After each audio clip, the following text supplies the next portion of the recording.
Good afternoon. My name is Jennifer Bain, and I'm a child neurologist and physician scientist at Columbia University in New York City. Today, I would like to go through the initial description of HNRNPH2 and then review what a natural history entails. Lastly, I will present some of the data we have already collected and are learning about your loved ones. Very often, I see patients in clinic for developmental concerns. In my head, I'm trying to figure out what's the diagnosis? What can I do to treat it?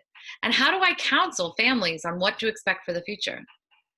Unfortunately, we end up listing all the concerns that go along with the developmental problem: developmental delay, anxiety, aggression, sometimes sleep problems. And we might be able to identify a genetic diagnosis, but the treatment is often symptomatic and supportive. We can recommend therapies and sometimes medication for certain concerns, but very rarely do we have a targeted treatment or precision medicine for that genetic disorder. And as far as the future, I don't have a crystal ball. And as many times as we don't know the history of many rare diseases. This is where the Yellow Brick Road project comes into play.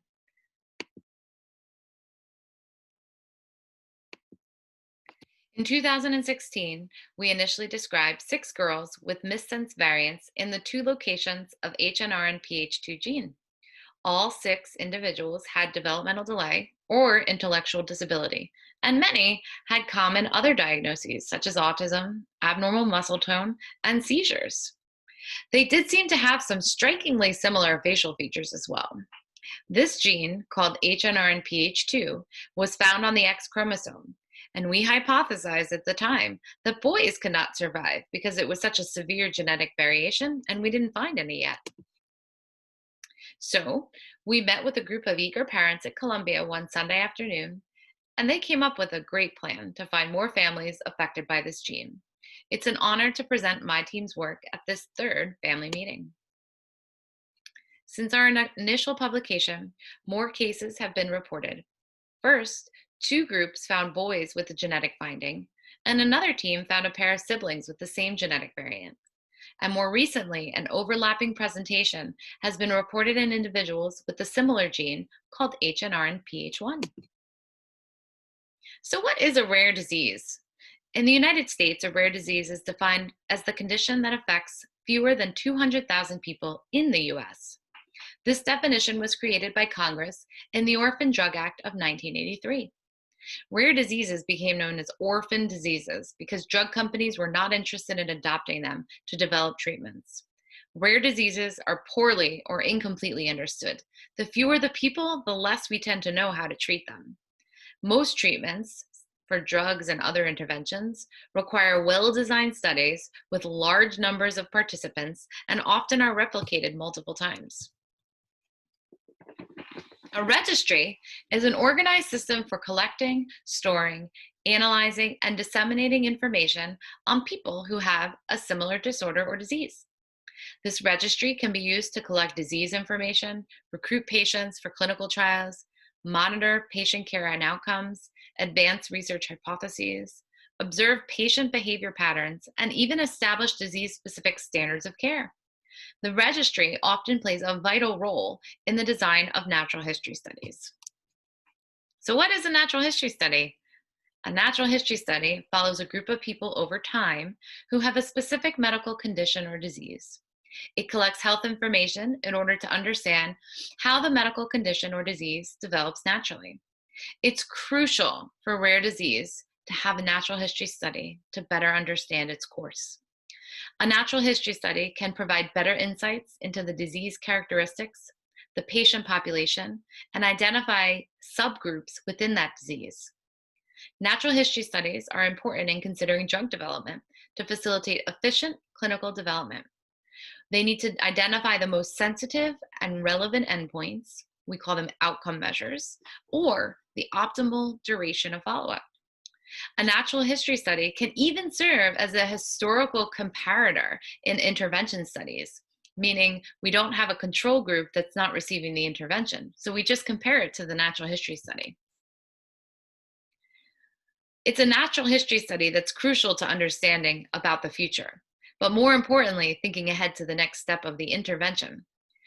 For example, spinal muscular atrophy was first described in the 1800s by Werdnig and Hoffman. It wasn't until 1960s and 1990s that the three groups were outlined and even classified to describe the different subgroups within SMA as a broad spectrum of disease. In the 1990s, we discovered the gene called SMN, and it wasn't until 2007 was a standard of care document actually provided for this group of individuals. Luckily, more recently, the first RNA-based therapy was approved called Spinraza, and even more recently, Zolgensma, the first gene therapy was approved. However, in order to even see if either of these medications would be helpful, it was critical to use a natural history study. These natural history studies looked at birth and how individuals' motor skills over time continued to decline in the different subgroups. It was the use of these natural history studies that were pivotal in looking at interventions. For example, when we looked at the intervention of nusinersen in these individuals who were pre-symptomatic, they did much better than when we compared them to the natural history of those individuals who did not receive the intervention. Simon Searchlight and my lab are working in parallel to perform these natural history studies for HNRNP H2. As Dr. Chung mentioned earlier, Simon Searchlight collects information from families and also can collect research samples. My study team and Simon Searchlight are able to share our data together, and this information can be shared more freely with the research world. In my natural history study, we've identified nearly 75 individuals with HNRNP-H2, many of whom are listening today. We thank you for being a part of our study. You have recently joined our efforts, and we welcome you. Today, I will present data from 33 individuals in the group that we recently submitted for review of publication. In the initial paper, we found two hotspots at amino acid 206, as well as amino acid 209. We've continued to see that these are the hotspots in our larger group, especially at 206. However, we've also identified other genetic variants which are pathogenic or problematic, both near these two hotspots in the nuclear localization sequence, as well as in further areas as well. You may also notice that we also have some boys. My proposal in 2016 was wrong, and we are excited to learn more about these wonderful boys in our group. Today, I will be presenting on all those individuals with de novo changes, meaning they didn't inherit it from their mother or their father.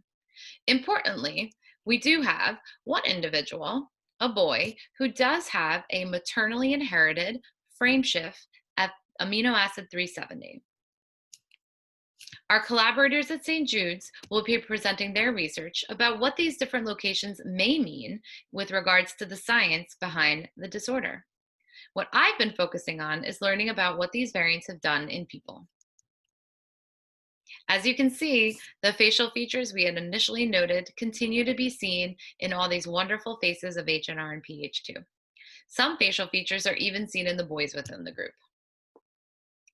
At our very first family meeting, we noticed very early similar findings in the hands and feet among our participants. Long, thin fingers, sometimes even curved, and short, thick feet with flat feet, and sometimes even ankles that were falling into the ground. Today, I would like to review what we have detailed as an expanded description of those who are in our natural history study. For those parents who can recall when they were pregnant, they did report some growth restriction of the baby and sometimes decreased fetal movement.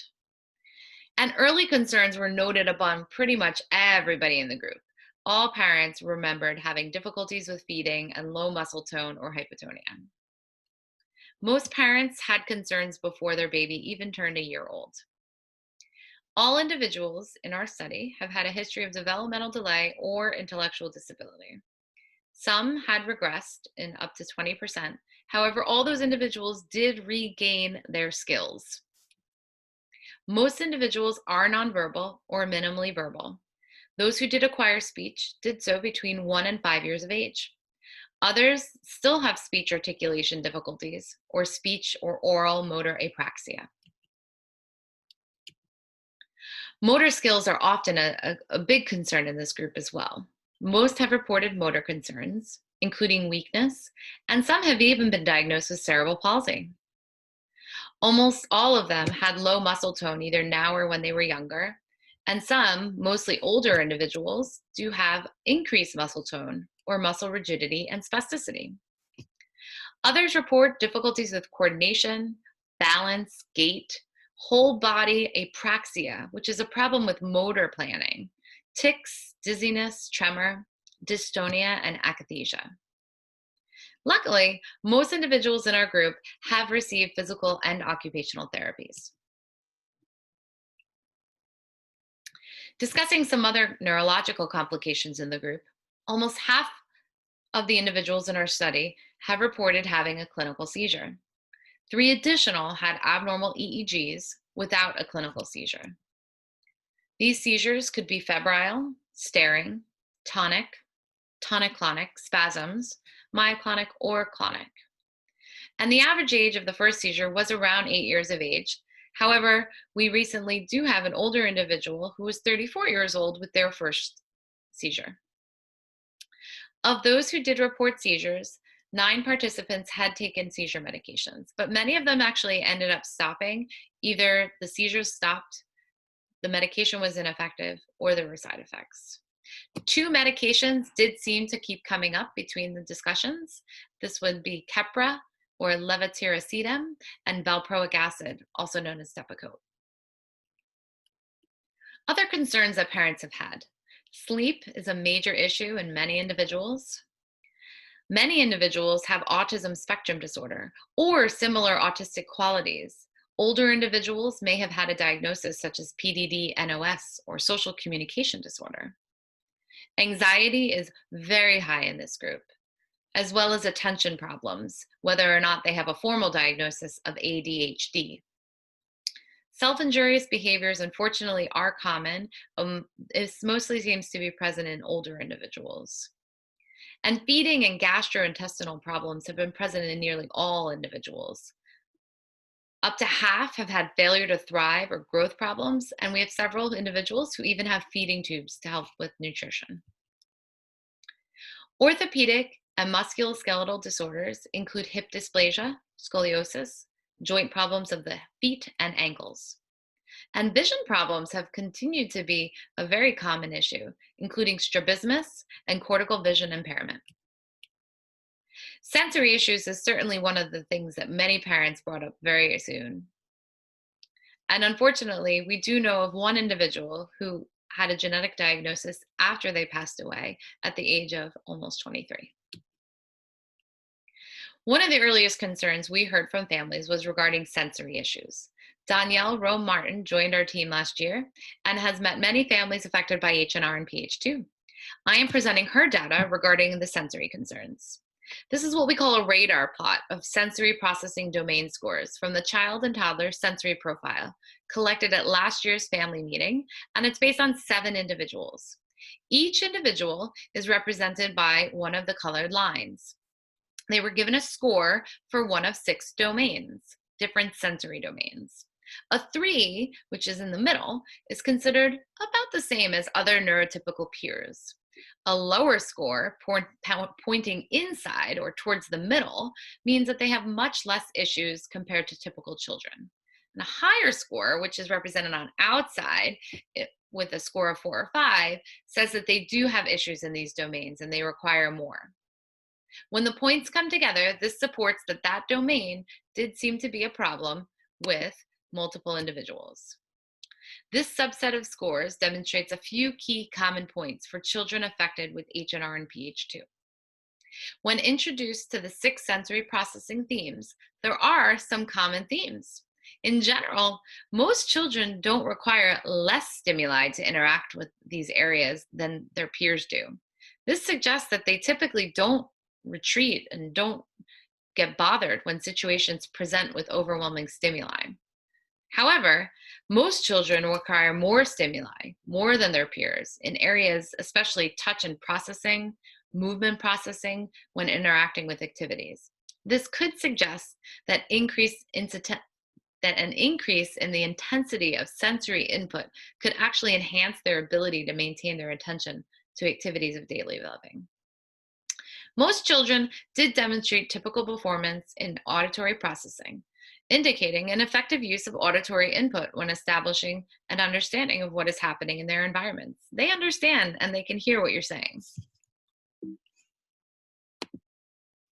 One of the biggest questions many young families ask is about the ability to walk. The movement team, consisting of Rachel Salazar, Sarah Beenders, and Nicole Haluba, have evaluated all individuals at the family meetings as well. We have looked at our group of individuals in our natural history study, and this graph depicts the probability of achieving and maintaining ambulation or walking independently plotted against age. This is based on 17 individuals who attended the first two family meetings. The solid line depicts the logarithmic curve calculated using a regression analysis. Under the age in years is the number of individuals at that age. The probability of being ambulatory increases from ages 1 to 6, with a gradual slowing and plateau at 9 to 12 years old.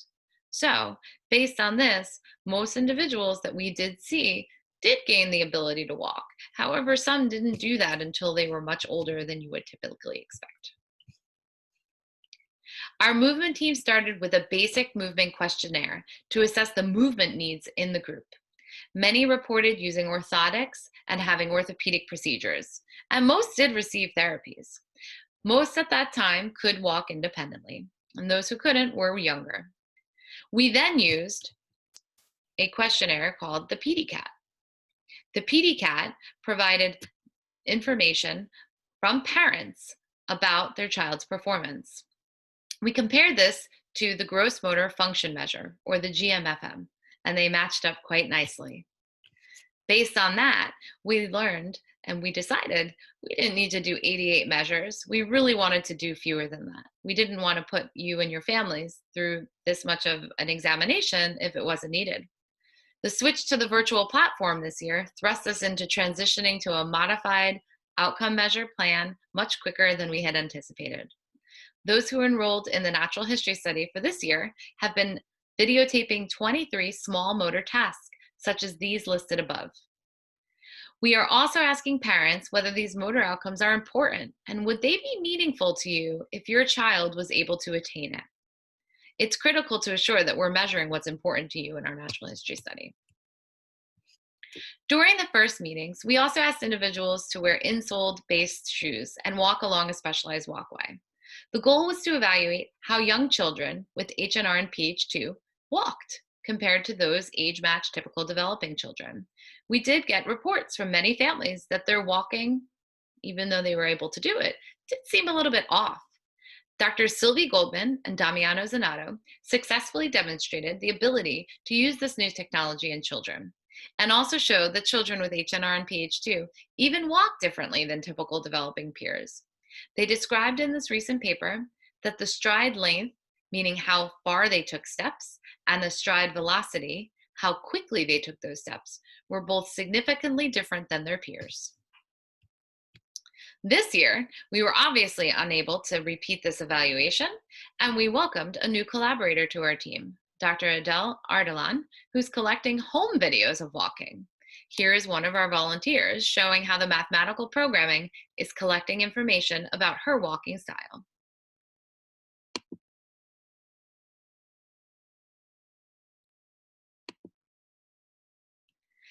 Thank you for your time today. A few take-home points. A natural history study is critical, and we've learned that HNRNP H2 is associated with a spectrum of individuals, some more affected than others. We know that seizures can happen and therapies are really critical, but we want you to share with us what matters to you. Our outcome measures need your input. Nothing in life is to be feared, it is only to be understood. Now is the time to understand more so that we may fear less. I'd like to thank all the families who actually were the ones who did the most work here.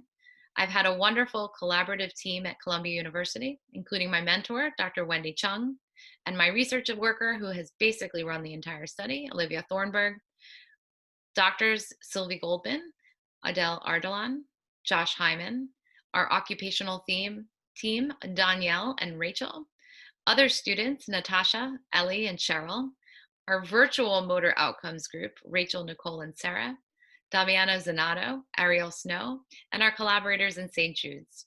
We couldn't have done this without you, and I really appreciate your time today, and I hope you will continue to work with me and building our natural history study of HNR and PH2. Thank you. Have a nice day.